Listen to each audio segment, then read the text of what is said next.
This is Chris from Kickin Valentina, and this is We Go to 11. Why don't you just make 10 louder and make 10 be the top number and make that a little louder? These go to 11. Well, Chris, thanks so much for doing this. I know, I've picked up a couple of the records early on, and like with anything, it's like there's so many bands out these days that you kind of lose track of who's who. I think especially, and correct me if I'm wrong. Have you guys ever made it out to the Northwest? No. And I think that's kind of one of the things where you get disconnected a little bit with this, this, I don't know how do you, I guess almost this explosion of bands now with anybody recording stuff, and they throw out singles and things like that. Is that frustrating for a band like Kickin Valentina? You guys build this base, you get fans on the West Coast where you haven't probably performed at, and they pick up the records, they like the records, but then, there's all these other bands, all these other things happening that sometimes, it almost kind of stunts the growth of the fan base to a degree. It does. And mainly for us, we go to Europe quite a bit, but Right. in the US, it's East Coast. Mhm. We've been to Texas once. We'll go to like Southwest, like LA, Sacramento, or like Phoenix, Tucson, that area. Right. We've never made it to the Northwest. Yeah. We would love to, but like you were saying, man, you have to do things that make sense financially. Right. We aren't doing this for money per se, but it just, we've never been there. We've got fans there. Mhm. We would love to go. For us, it's just really because it's so far that it's a financial thing. And when you're not that we're a new band, but when have never been to a place, there's a financial reality there. Right. So, and on top of that, there's like 5,000 other bands. And how frustrating is it for you guys? Because you've been around since I think 2013, I believe, right? And you've built this thing, and then there's people that just put out like, I guess in this day and age, it's all about putting out music. They'll put out a single. They may not even put out anything physical. They'll just upload it on a streaming platform. It might catch some kind of a buzz, but then it just fizzles and doesn't really go anywhere. It's almost like it's a manufactured type of artist. You know what I mean? Yeah, exactly. And there's a lot of, especially a lot of newer, younger bands. I don't even know if some of them are doing physical product, like CDs and vinyls. Right. Obviously t-shirts and, that type of stuff. But, for us, our fan base is not 20 years old. They're generally 35 plus. So they kind of grew up in an era of, they like physical stuff. They want the vinyl, and they want the CDs, and they want them signed, and they, whether they're rolling them on their turntable and listening to them or whatever, but they like that experience of buying it, getting it signed, looking at all the artwork and all of that. So when we put stuff out, we try to kind of recreate that experience that we had growing up, buying a new album. But yeah, there's a lot of bands that it's streaming, and they do their little TikTok reels and Instagram reels and that whole thing, and they go out and play, and they have good streaming numbers, and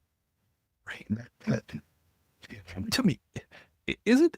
I mean, I don't know, man. That to me is really weird, because I'm like with you, like you're saying, the fan base, are the folks that buy something, whether it's the T-shirt, whether it's the album on disc or vinyl, or both. In some cases, there's people that buy all three. If it's on cassette, they'll buy that as well if they really like the band and stuff. Yeah. Yeah. But it almost seems like this whole digital thing is almost as phony as like downloading like porn, right? And versus a Yeah. real relationship, right? I mean, it just kind of has that weird thing where Yeah. it's like that's not real. And then we get into the whole AI thing and people making AI songs, and it's like, God, that almost sounds like Yeah. Buck Cherry doing a new song, but it's not. Yeah. Yeah, it's not, the whole AI thing is completely, that's just kind of weird to me. Right. I get it, people, they have no musical talent. They're sitting at home putting this stuff together. They upload it, they've got they're monetizing their pages, and you get people out there who are just not really music fans, hardcore music fans, Mhm. they're just like, oh, that's a cool song. I like that. And they just listen to it, and they're just making money on the back end of it for doing nothing. Right. And there's no artistic creativity. There's no authenticity. There's nothing there. That, Yeah. I don't know. It's It's kind of an odd, it's just an kind of odd, hollow, right? It's almost like it's hollow. It's not really there, yeah, right? It's yeah, I yeah, don't know. It's kind of weird. But it is. so okay, so for someone that hasn't ever listened to Kickin Valentina, I mean, Mhm, I would the way I describe it, it's almost like you guys would slot in with like a Buck Cherry and a Skid mhm, Row, yeah, somewhere in that vein. But yeah, you describe it. I mean, because there's lots of other elements to it. I mean, there's 70s, there's 80s, there's punk. You know. yeah. Man, for us, it's just, we're just a hard rock band. We set out, like, you kind of, I always tell everybody when the band formed, we had this conversation of, we're going to write songs we like and do things the way we want to do them. And where it goes is where it goes. We didn't want to be, phony and kind of chasing whatever trend is going on and that type of thing. And, there's a lot of there's some cool new bands out there. It's just not that step is just not us, and it's not where we came from. Yes, we grew up on Guns N' Roses and Skid Row and all of those bands. It's like the heavier bands from that time frame.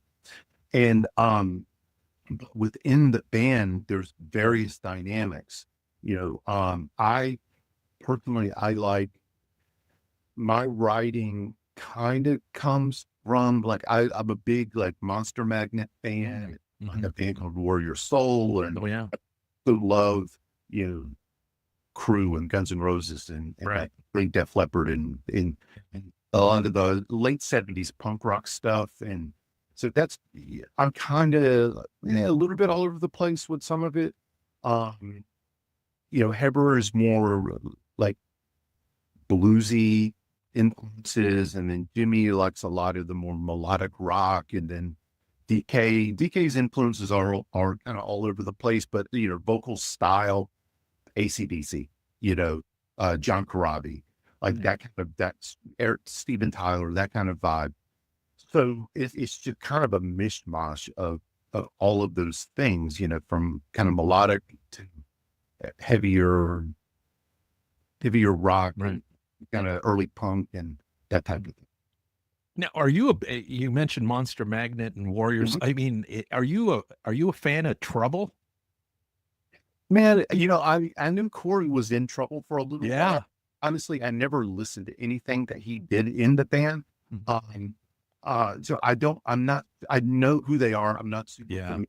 Oh, you got to check out some of their stuff. I'm sure you'd enjoy it. I mean, Yeah, it's just melodic enough. I mean, yeah, if you like Sabbath, you'll like okay, Trouble, I think. yeah. Yeah. He did another thing called Dirty Rig for a little while. That's right. That was a good. That was a good band. That was a good band. I Oh, think they did 2 albums, yeah. Yeah. but yeah, they were cool. But Oh, yeah. yeah, yeah, I'll have to check them out. Yeah. So, okay, the real reason we're chatting, we're not just, spitballing music and stuff like that, which is always cool to kind of catch Yeah. up with people and talk about their likes and their different tastes and things like that. But you guys have a new album coming out, I think on the 28th of August. Yes. And the record is Anthems of the Underground, from the Underground, Mhm. from the Underground. So Yeah. tell us a little bit about that one. What I do like is there's a lot of tasty tunes on there. Okay. What I really enjoy is that you guys keep the old school Mhm. formula, 10 Yeah. tunes, you know, and it is probably the best of the best from that writing session. And that's what you get. So tell us a little bit about the record, how that came together, and length of time that this has been in the works for you guys. Oh man. Writing wise, because we have like 3 of us live here in Atlanta and DK lives in California. So writing is a little tough at times. So basically the 3 of us get together, work up an idea, and we'll send it to DK. There's a song called Dogfight on the album that DK wrote. He sent us the music for that, and pretty much I think the only thing we changed was we rewrote the chorus that he had. That's one of DK's songs pretty much. But the rest of it is, you know, we just kind of get in and just sometimes you would bring in an idea, kind of unfinished. 3 of us work on it together, send it to DK. He makes his notes and changes, and he gets back to us. Sometimes we just come in and we just have jam sessions, and just kind of what comes from it is turn it into a song. As far as like the album name, I kind of wanted, I told the guys, I wanted to embrace the fact that we were an underground band and part of the underground like rock scene. And I wanted something with that kind of vibe to it. Because there's a lot of really good bands out there. They're just not breaking through the next level, mainstream or whatever. And we play with a lot of those bands. And so we were me and DK were leaving the studio one day. He was here doing his vocals, and so we left the studio and we were talking about it, and I kind of told him what I was wanting. And man, we just started kicking around ideas back and forth. And then that's kind of what came up. And we were both like, yeah, that's really cool. I like that. So, and Jimmy and Heber were on board with it. So that's it. You know, kind of the album name is just kind of representing like what we do and the scene that we're in. You know, bands that support the scene. Yeah. Right. Well, maybe you can give me a little bit of a backstory on these tunes, because in listening to the record, since you directed me to the publicist, he got it to me. I downloaded it, checked it out, and been spinning it a handful of times. But I do have 4 tunes that I really, for me, are the standouts. I don't know. You may go, you should have picked something else. But to me, Generation Time Bomb, give us the backstory on that one, because I really enjoy that. And it's really, again, the old school formula where you just go punch, punch, punch. And probably the third one should be the knockout, I would think, right? Yeah. As far as the formula. When you start getting, when people ask me questions about, the meanings of songs lyrically and things like that, DK writes all of our lyrics. Yeah. So I like to kind of guide people to him for that kind of stuff, or, like where he came from for the story behind it. Right. But musically, that song, I wanted something that was kind of, I wanted like a cool riff. And I've been listening to a lot of like early Def Leppard. Oh, okay. Around that time. Yeah. So there's some of that, like I Drive, right. Little Def Leppard vibe too. So it's like when we do things, even if we pull from something that's just kind of old school, not that we're turning it into modern rock, but we try to do it our way and make it kind of like a fresh take or something newer with it. So basically that song is just kind of an early Def Leppard kind of vibe. Yeah. Well, yeah. And which makes sense, because again, it goes back with that AC/DC, vibe to it. And then Dance of Destruction, as far as musically, what do you have to add to that?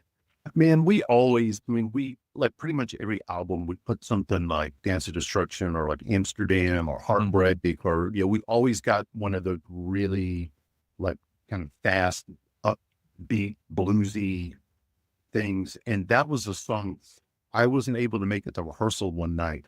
So that was something that Jimmy and Heber wrote when they were just kind of jamming, the two of them. And they recorded it and sent it over to me. I was like, okay, this is cool. I like this. I like where you guys are going with it. Right. But, it's, we also, bands like Airborne, like newer band. Yeah. We're into that type of stuff. So, it's almost kind of that, just, and all of it's a throwback to AC/DC anyway. Yeah. Right. Yeah. Yeah. I mean, you think of like a band like Rhino Bucket, another one. I mean, they were doing that too. Dirty Looks, all those bands. And yeah. And you can't go wrong with that because that hooks you from the beginning, right? It's that riff. And their stuff, man, it's simple in a way, but it just grooved and it's got a vibe to it. And man, it's just, I love, we all love, everybody in the band loves AC/DC, and, everybody is stolen from them throughout the year. Right. Oh yeah. They're just such a good band and such good riffs, and just everything they do is awesome. And, that's one of those kind of up-tempo-y AC/DC kind of songs. Yeah. And then you do have a video for Rock and Roll Casualty, which is another one. I mean, I love that one. I mean, that's got to be, it's neck and neck with the next song that I have. I mean, but those two tunes, I think, to me, are the ones that really, it caught me. But Rock and Roll Casualty, I mean, that almost seems like, again, it's like a mix of like maybe AC/DC, New York Dolls, and Kiss or something. You pick that up and tell us what it really is. That song, lyrically is about just pitfalls of being a musician. Right. There's a lot of there can be a lot of negative influences and just the lifestyle, if you will, of being in a band and being on tour, and it doesn't always end well for people. And and it's kind of the song also in the video just kind of pays tribute to all of those people that we were influenced by in some way that are gone. Right. Musically, man, that was one I think that Heber pretty much wrote the gist of, and it's just, I don't know, the rocking song. It's great. And you're right. I mean, it has all the various different folks that have, musicians that have passed on. I mean, I mean, it captures that vibe. I think it's like a tribute to them. And then, I mean, it's just another killer tune. The other one's Bulletproof, and Bulletproof to me, I mean, my God, I mean, again, that and Rock and Roll Casualty, I think there's lots of good tunes on that, great tunes on this album, but those two for me are the ones that I'm like, wow, those really connected with those.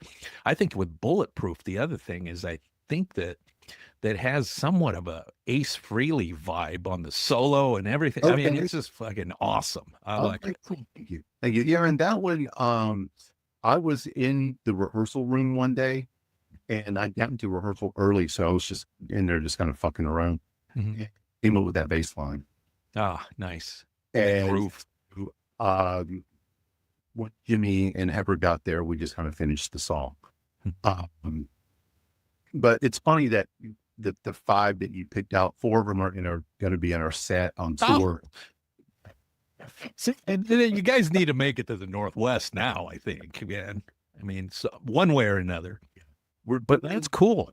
Yeah, we're doing 5 songs from the album in the set. There's some variations in our set length, so some will be in and some won't be in. But those 5 are the ones for 4 of those are right. Nice. Yeah.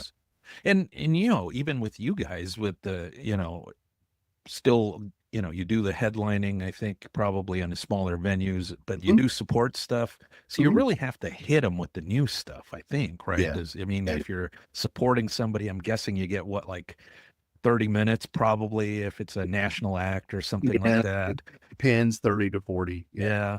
So how do you guys work that out amongst yourselves, being that, you probably have to come to an agreement as to, hey, what are we going to do that's probably from the back catalog, and how much do we do with the new stuff? And I'm all for people doing new stuff. I think Yeah. a lot of the major national acts have kind of drifted away from that, and it's like anymore they do one or two songs, and then it's not even in the set list when they come back the next go round. Yeah, I mean, you got a lot of the older bands, when they put a new album out, it's cool that they're putting new music out, being creative and everything. But it's like when they go on tour, most of the fans that are there, they just want to do the classics. Yeah. They don't care. Luckily for us, we're getting, we aren't at that level. Right. Yeah. So, for us, our fans, like, they embrace the new stuff that we put out. So we want to include it in the set. Plus, it also, we've been a band for 13 years. Mm-hmm. So it's like, sometimes you just play a song to death and you want something fresh in the set. But we are at a point where we're starting to struggle because we're having to cut stuff that we don't want to cut to make room for the new songs. But we do have the conversations of, it's like, all right, I told them we're not cutting Man on a Mission out of the set. Mm-hmm. Like, right. You got to keep it in there, right? Yeah. I mean, there's certain things that you have to keep in there. That'd be like Skid Row cutting Youth Gone Wild or something, right? But so, there are staples in our set that aren't going to go anywhere. But then it's finding those other ones, and Hedberg's like, we aren't cutting Ride or Die. And Jimmy's like, we aren't cutting this or DK, so we have those songs that we all individually like are attached to that, are going to stay there. But yeah, I mean, it's tough because we have to find things to cut that we don't want to, but, we have to do it because, when we headline, we're only getting 75 minutes. Right. Right. Yeah. And that 75 minutes goes by quick, the more stuff you have in the back catalog and stuff. So Absolutely. Yeah. And it's amazing because I think over the last decade or so, I think even a lot of these national acts, they're only doing like 70 minutes. Yeah. Isn't it crazy? I mean, I think I saw the first time I saw that was with ZZ Top, I think in 2013, in fact. Yeah. They were doing an outdoor shed show with Nashville Pussy. Yeah. And I was like, oh, wow, they're doing all the Eliminator shit. And that's when they're winding things down. And I was like, wait a minute. They've only been on stage for 60 minutes and they're doing the Eliminator stuff and then we're off, within 70 minutes. So, I mean, even I mean, what's your take on that? Because that's almost like shortchanging the fan, especially when you're charging them that kind of dough, don't you think?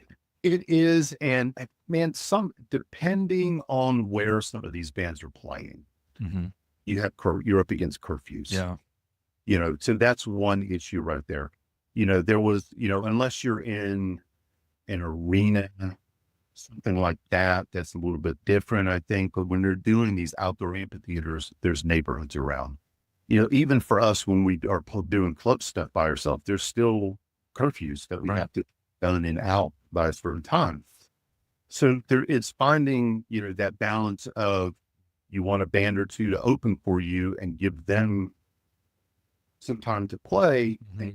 Play your set, but at the same time, you got to be done by a certain time.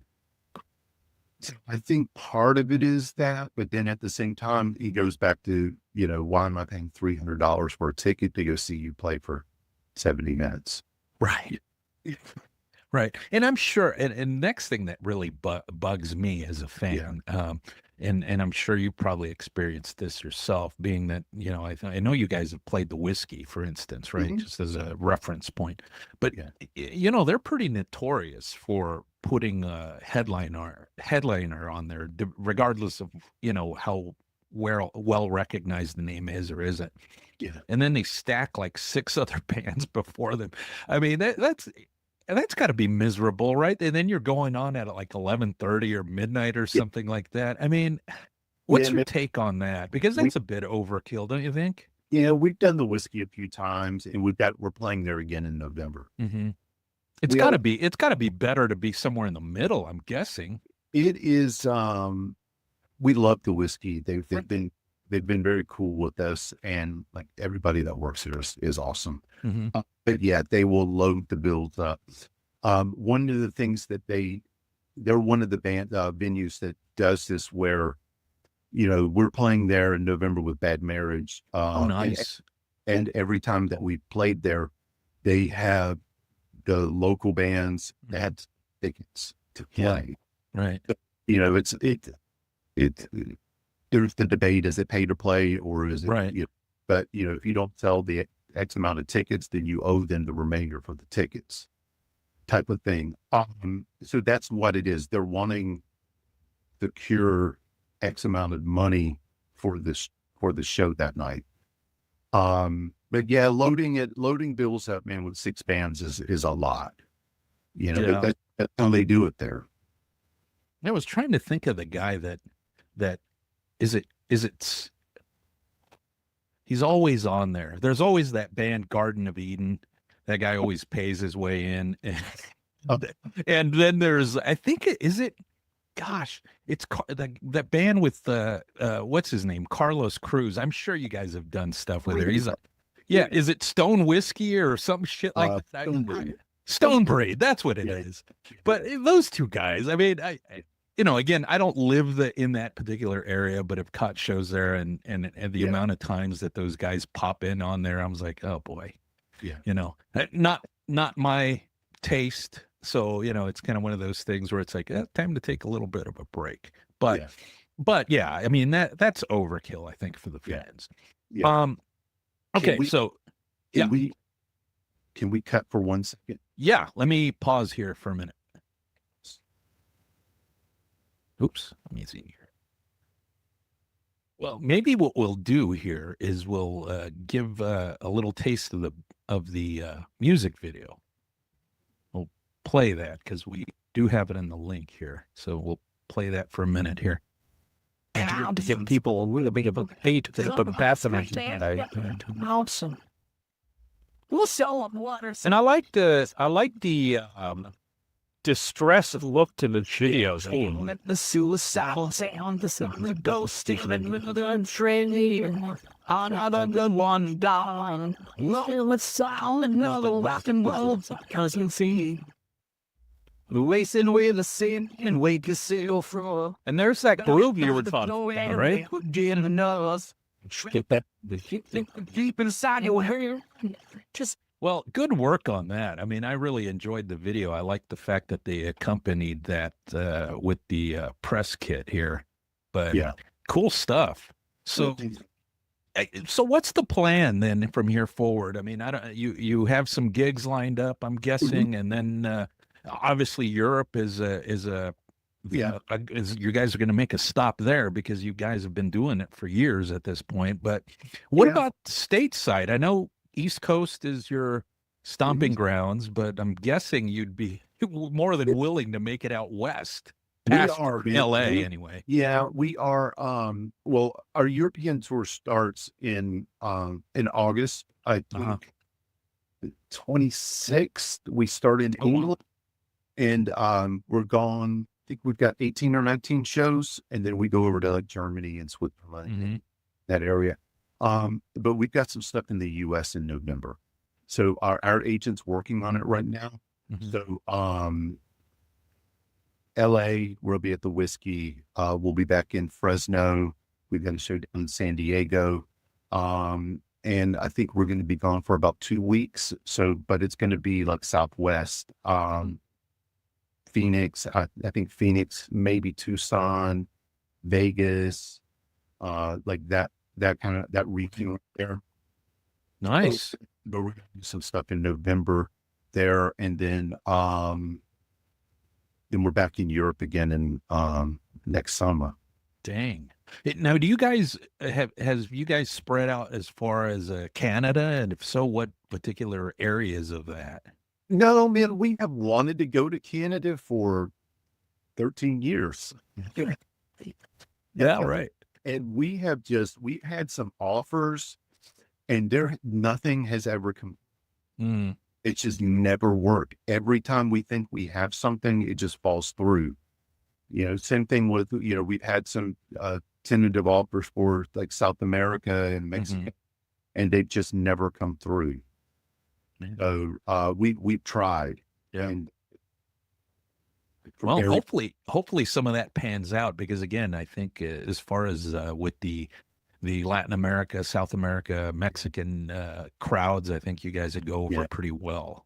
Yeah, we've had, there's been some talk. There's a promoter down in Mexico City that wants to bring us down, and just for various reasons, they've just not happened. And then, we've got another one that wants to bring us down to like Brazil and Colombia, and it's just right. And just some logistics of things that it hasn't happened yet. But sure. We've been wanting to go to Japan, and that's been a financial one. Got somebody that's willing to bring us, but it's financial. Yeah. So trust me, there's a lot of places. I'm sure. Yeah. Right. But that's cool. I mean, I think you guys are doing some more touring, some more dates out on the West Coast. That's good to hear. Like I said, hopefully you guys make it out to the Northwest. I think it's a matter of time at this point. I think this is going to be a good record for you guys. Solid overall. Yeah. We want to thank you. We do want to get up there. It's just, promoters and that. Yeah. Promoters and any promoters out there want to press. Right. Northwest. Yeah. Now, what are you put out this video? Is there a chance there's going to be another one in it? Or is there one already in the can? Maybe there's already one in the can. Nice. In the can. Oh, nice. Can't wait to check those out. So, okay. Be coming out. Another single will be coming out, and there'll be another one right around the time the album drops. Nice. Which, I think when we were corresponding back and forth, I was like, oh, he wants to talk Friday. And then I'm sitting there going, isn't that a bit early? But then it's like, oh, it's already July and the record comes out in August, right? So it's not that late. I was still thinking that we had 2 months or something. No, it's coming up, man. It's quick. And we've started press for everyone that's gotten the album, and getting ready for the tour and everything that goes along with that. So it's not long before it comes out. Yeah. Now for yourself, I mean, who would you say, because I know you over the years you guys have supported a lot of well-known acts, names and stuff like that. Who is one particular act that you guys supported that you took something away that you basically use to this day, whether it's business, whether it's treating fans, or both? Oh man, I toured in previous bands with other people, probably in that context. Paul Stanley, the way he treated us we did the 3 shows on his solo when he did the solo album, right? Just top notch, everything about it. KV, man, we love the guys in Skid Row. Cool guys. I've known Rob, the drummer, for 20 years. I was in a band with him a long time ago. Yeah, he's from Atlanta, right? Yeah. The band that I was talking about that toured with Paul, he was a drummer back then. Okay. And but he lives here. And Rachel, cool dude, other bands that we have, I mean, there's some that I would say that we learned to not do, I guess, but well, can you say what it was? I mean, you don't have to say who it was, but what was it that you're like, oh, we're not going to be doing that? Yeah, I don't like to name names like that, but it's like, wow, they like chill, I don't know, man. You kind of learn things from different bands when you play with them, just the way they kind of operate and treat their fans, treat other bands. The way they just kind of overall run their shows, you know? Yeah, you're always, I would like to think you're always learning from people. Right. We did, they're not very big over here in the US, but we did a tour with a band called Nitro Gods in Germany a few years ago. Just, we first got offered the tour. They're like a Motorhead rose tattoo type of vibe, just 3-piece, fucking just dirty looking biker guys. And we were like, they're going to fucking hate us. But because we're just hard rock and it's the way we look and all that, but they were the fucking nicest guys that we've ever fucking played with. And, just hanging out with everybody after the show, and the way, it was us and a band from Denver supporting them in Germany, and just the way they treated us, and just everything about it. It was still, when we go to Germany and play, they come and see us. But you want to learn from people like that. Right. And, someone like Rachel in Skid Row, he's just, I haven't seen him in a while, and we're not, because he's moved away, but, because he used to live here in Atlanta too. Right. He's a guy that I learned a lot. I grew up being influenced by, and then got to work with, and, he's very business oriented, and we like a lot of the same kind of music and stuff too. But, it's just, be professional. There's a time and a place to kind of party and be a jackass. And then there's a time and a place to do what you're supposed to do. And I think that's a lesson that a lot of bands, young bands, that even some older bands, they haven't figured out. Right. No, you're right. But yeah, Rachel is somebody that, even with my previous band and even with KB, that, I think he's somebody that, I kind of, I respect in the business. And even though he's getting a lot of slack, we're all a lot of flack right now with what's going on with him. Oh yeah. Right. I've had conversations with him. They were years ago, right, about that subject. And I get it. I have nothing but respect for the guy and his decision and why they're doing what they're doing. Mm-hmm. Right. Yeah.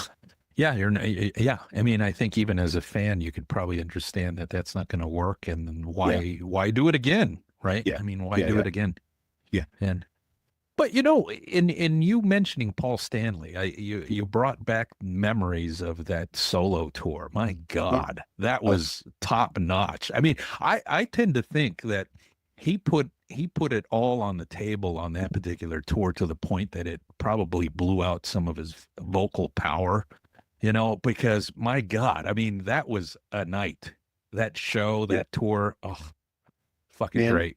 It was a great show. He had an awesome band behind him on that tour, and, it was a fun record, and it was a great show.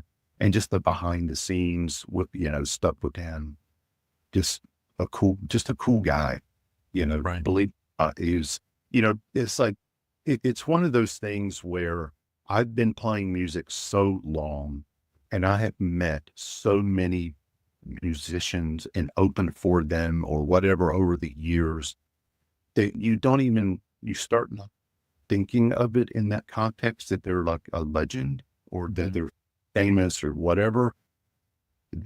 Meeting Paul Stanley is borderline intimidating. It's fucking Paul Stanley. Nice guy. Very down to earth as Paul Stanley can be, I guess. But just a cool dude, and Doc McGee, and, but it's like when you're meeting people on that level, you're just like, but right.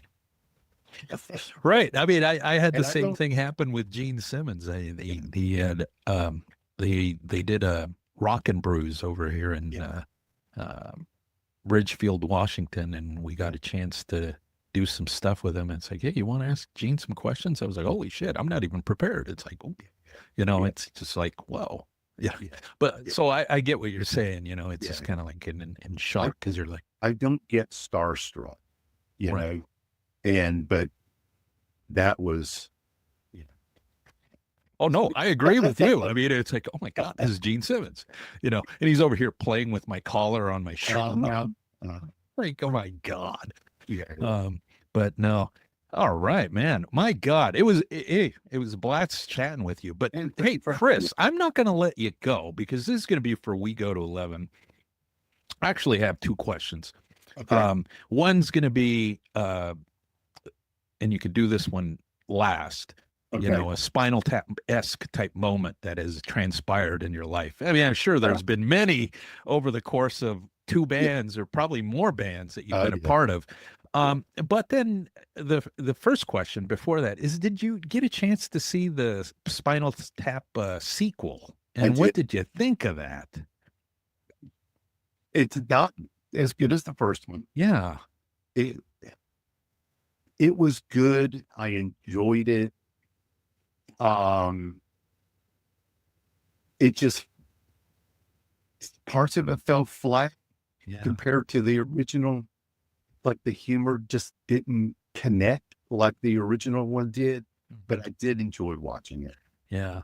I mean, It's and you can smack me if you disagree. okay. But to me, didn't it just give the vibes of like you had the first, and then Yeah. they did a sequel that winds up being like a VH1 version of a sequel. You know what I Yeah. mean? It just Like wasn't as good. doing all those little not mockumentaries, but like little documentaries Yeah. and stuff back in the day. Yeah. Right. I can see that. Yeah. But the question here is, do you have a Spinal Tap-esque type story that you can share with us? Man, I don't know if I got anything crazy like that. I mean, there was the time Jimmy fell off the stage in Denmark and like bruised his like first show tour. We were doing the Nordic Noise, and either with a curtain behind him, and he thought there was a wall behind the curtain, and there wasn't, and he got up and stood and leaned against it, and then fell off the back. And that was right before we were going on. So they were we had to finish the tour with him. I think he cracked a rib on it. Ouch. And he tour wrapped. And yeah. So there's that. There you go. Yeah. That's a painful one. Yeah. I don't know, man. There's just, I don't know. I guess there was a day we were driving we were on tour, and I was driving the van and almost plowed into the back of the car in front of me because I was, they were busting my balls later because I was paying attention to eating cookies in the van. And it was, oh yeah, band crashes and dies because bass player's eating cookies. I don't know, man. It's just all kinds of weird things that happen on tour. Right. Yeah, no kidding, man. Okay. So, I guess the next thing I'll have you do, last thing I'll have you, well, first I'll thank you for your time. I mean, lots of good stuff on this particular record. We will post all the social media contacts, all that info on there. In the interview, we'll get you the interview. We'll get the publicist the interview. But the last thing, and well, first, did I miss anything? I don't know. We talked about quite a bit of stuff, but I don't know. There might have been something we might have missed or I skated over that I probably missed. Yeah, man, the only thing we really didn't talk about is that I just kind of want to get in there is we got a pre-order going on for new. Go for it. Yeah. So 2 ways to get it. KickinValentina.com. That one ships from the US. And vinyl, CDs, everything will be signed through that one. The other way, if you live in Europe, it might be cheaper for you to get it directly through the label's website. And that's it. We've got some exclusive t-shirt designs and hoodie designs that you can only get through the pre-order. So don't be one of those fans because we have them every album. I want that shirt. Well, you can't get it unless you get it on the pre-order. Those are very limited to the pre-order only. Then we're going to have something else that will go out on the tour. But KickinValentina.com, or you get it through our label's website and just Google Mighty Music Shop. And we'll post that on there. That way they can snag that. Cool. Hey, this kind of went full circle. We started talking about physical product. You end with physical product. Hey, that works out, man. That's awesome. So Anthems from the Underground, not of Yes. the Underground. I Yes. initially had said Anthems from the Underground. August 28th. Fantastic. Hey, Chris, thanks so much. This was fun.